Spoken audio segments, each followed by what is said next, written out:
नीट paper फुटी प्रकरणाच्या तपासाला आता वेग आलेला आहे आणि सीबीआयनं डॉक्टर आणि काही विद्यार्थ्यांना चौकशीसाठी पुण्यामध्ये बोलवलेले आहे। काल रात्रीपासून अनेकांची चौकशी ही सुरू आहे। यामध्ये शिवराज मोठेगावकर यांची तब्बल 11 तास चौकशी झाल्याची माहिती समोर येते।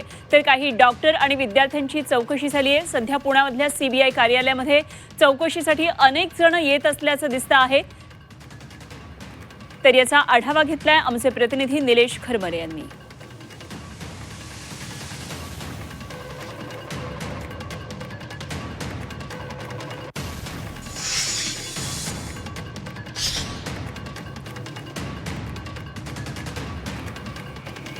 पुणे पेपर फुटी प्रकरणामध्ये आता सीबीआयने अनेक जणांना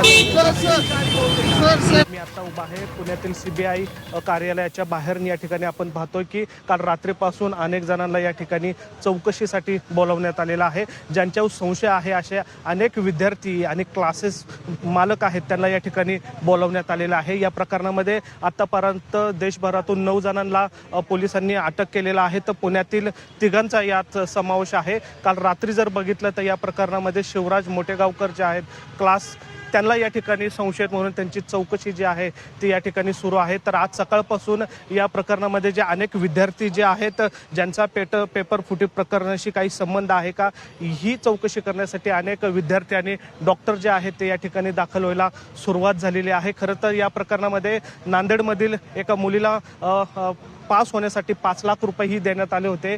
त्या मुलीची आणि वडिलांचीही या ठिकाणी चौकशी होत असल्याची सूत्रांनी माहिती दिलेली आहे। आणि या ठिकाणी आपण पाहतोय की पुण्यातील सीबीआय कार्यालयासमोर या ठिकाणी आता अनेक जण जे आहेत ते आता आलेले आहेत आणि यांची चौकशी जी आहे ती कालपासून सुरू असल्याचे पाहायला मिळतंय। महत्त्वाचं म्हणजे या प्रकरणामध्ये संशयित म्हणून जे शिवराज मोठेगावकर जे आहेत त्यांची काल म्हणजे जवळपास 11 तास या ठिकाणी चौकशी झालेली आपल्याला सूत्रांनी माहिती दिलेली आहे। आणि अनेक विद्यार्थी जे आहेत जे क्लासमध्ये होते त्यांची या ठिकाणी चौकशी जी आहे ती सुरू असल्याची या ठिकाणी माहिती मिळते।